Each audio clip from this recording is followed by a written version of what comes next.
Hello and welcome or welcome back to my channel. My name is Ellie and this is the last time you will see this setup this week. Hello, I have some really exciting news. My home is a mess because I am moving. I am super excited for this move, which is why you will not see the setup, the background as it is right now anymore. And I'm going to take you along with me because I want to first of all organize my stash, second of all go through all of the things I have in my stash and potentially also sell some things. So I thought I would take you along with me. I don't know how chaotic this whole kind of vloggy style video will be, but here we are. I am moving in with my boyfriend, so I need to get all of this yarn, and not only that but also all of my yarn from my apartment to his. I will take the shelf with me and I thought I would just take you along. So let's go through how the things have been. Let's see what my setup was and then let's just go from there.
I was packing up the yarn when I noticed that a few of the balls were missing some strands. That's when I first noticed that something wasn't right. And then it really clicked when I pulled out my really precious Isaiah yarn.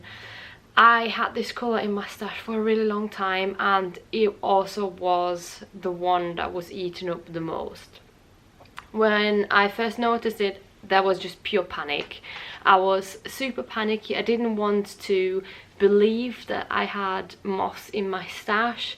I noticed, and you can also see that in the video, like a little worm crawling around in there. Obviously I squished that immediately.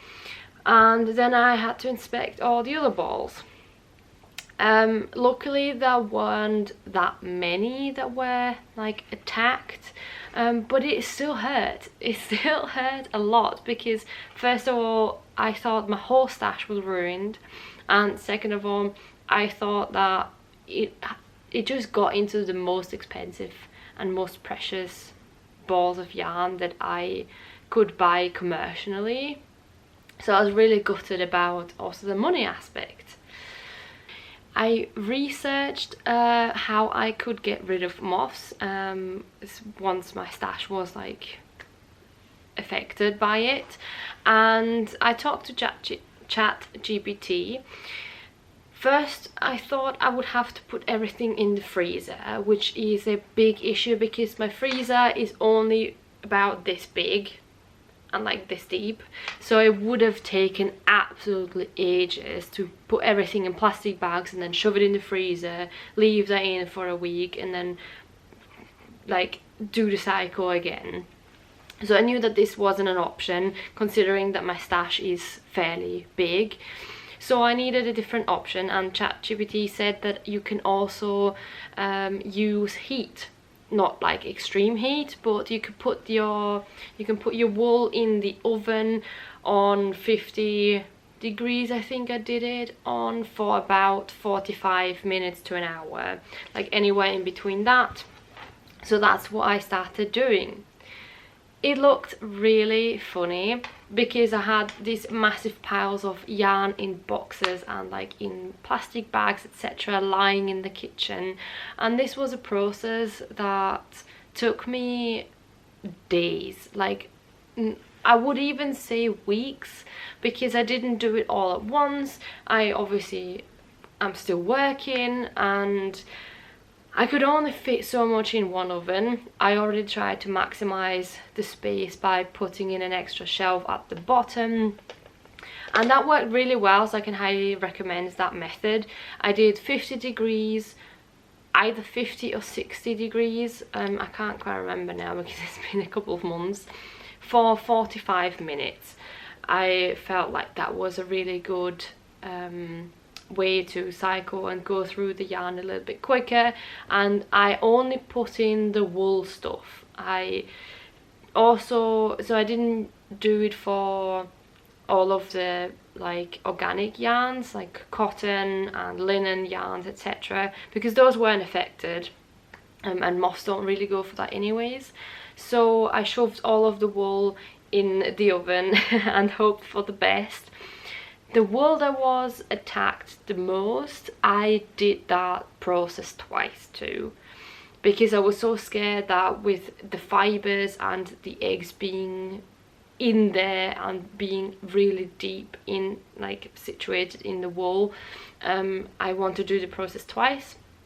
This is really not going well. I wanted to kill off the moths by putting the wool in the oven, and I went and took a shower and I didn't realise that the wool was too close to the first like bars at the top of the oven, and because I wasn't here I also didn't smell the burning smell, so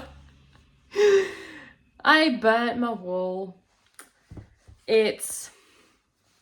Even the ones that weren't as bad before, these ones didn't have any holes in it from the moths, but now I'm still losing yarn because of like the dark burnt marks.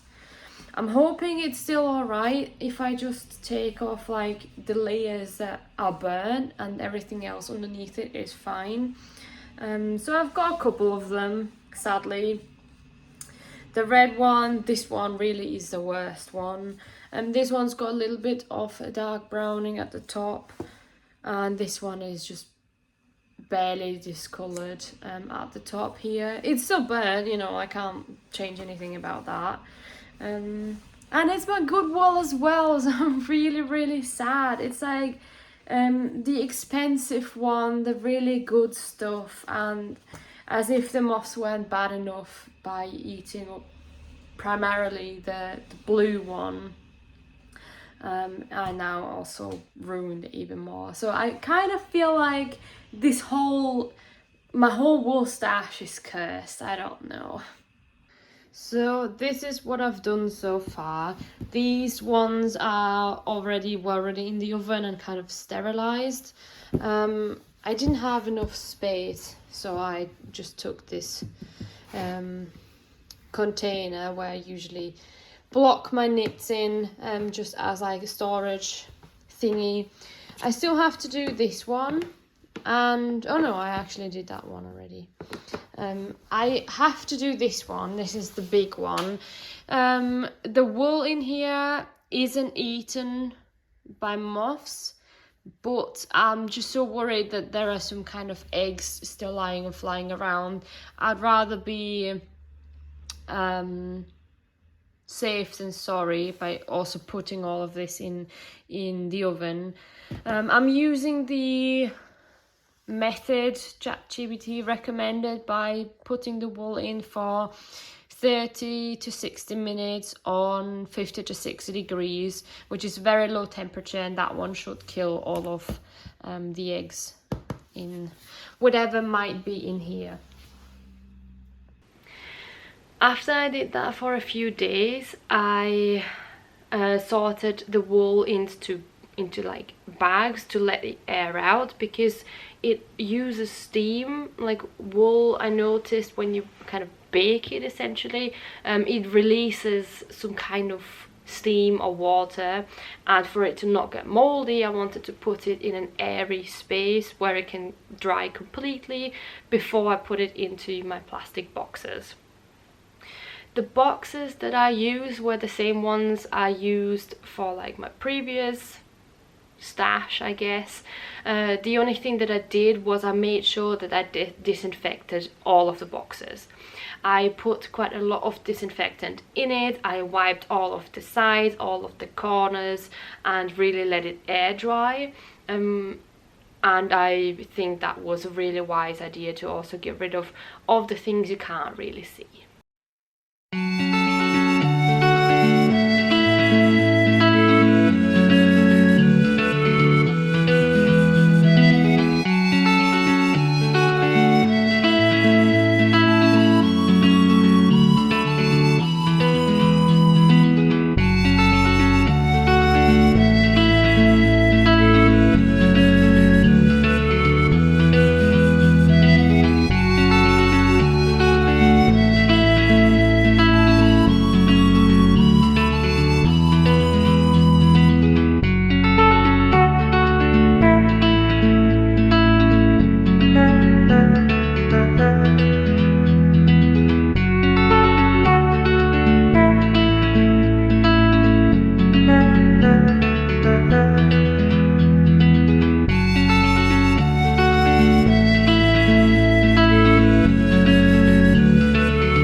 This is me being sick.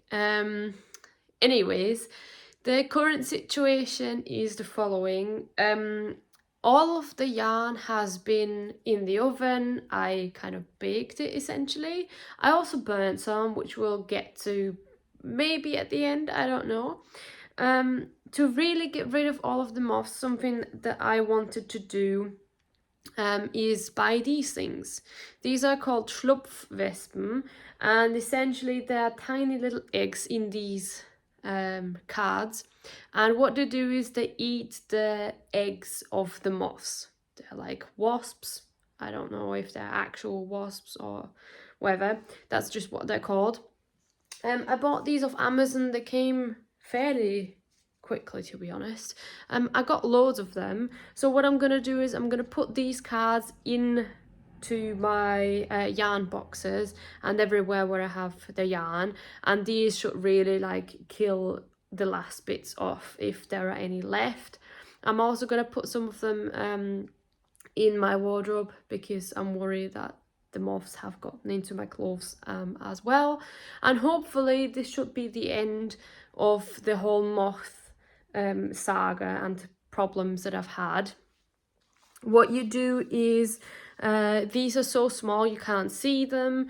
What you do is you either hang them up or you put them upright into your shelf or wherever you have like the moths. And yeah, that should do it, hopefully. If they're coming back, I'm gonna have to order some more of these things. I've tried them before. I used them with the moths I had in my kitchen and they worked wonders for them. So I can highly recommend these. I've never had this brand before, so we'll see, but I assume they're all just kind of the same. I don't know. So let's put them in the boxes on the shelves wherever I have my yarn, and this will hopefully be the end.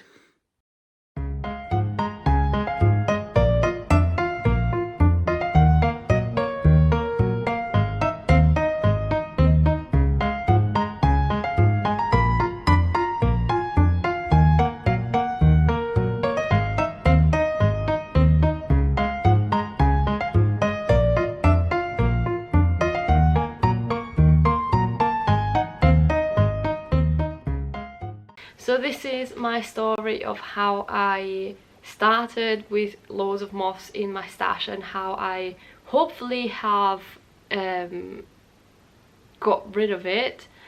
I'm saying hoping because you don't really fully know. I'm gonna check in a few months again. I'm gonna leave it for about 2 to 3 months as it is right now. I think my prevention methods are quite good. Obviously they could be better, there could be loads of more things I could have done, but that is the best that I could do. And I'm now using a different lavender and new lavender as well. I had all of these like little cards I put in even now in my stash to just prevent it as much as I can. I just don't have the space to put it all in boxes, and I don't want to put it in the basement because the basement is very wet and dark, so it has to stay in the current apartment out in the open because I don't have that many plastic bags to like store it all. That's why I'm going with the open method. I'm leaving it on the shelf once again. And what I also want to do is go through my stash a little bit quicker, so hopefully I don't have as much wool. I don't have wool that has been affected by it, and also I now have a lot less because I had to bin quite a few bits and bobs. So yeah, let that be a reminder or like an emergency call for you to please check your stash regularly, and I don't wish that upon anyone, to be honest. I really don't. I was absolutely heartbroken, but it is what it is. So thank you so much for watching. I hope you enjoyed that video as much as you can enjoy that, I guess. All the best to you. Stay tuned for the next few videos where I talk about how I organized my stash and some other really exciting bits, and I'm gonna see you next time. Happy knitting. Bye.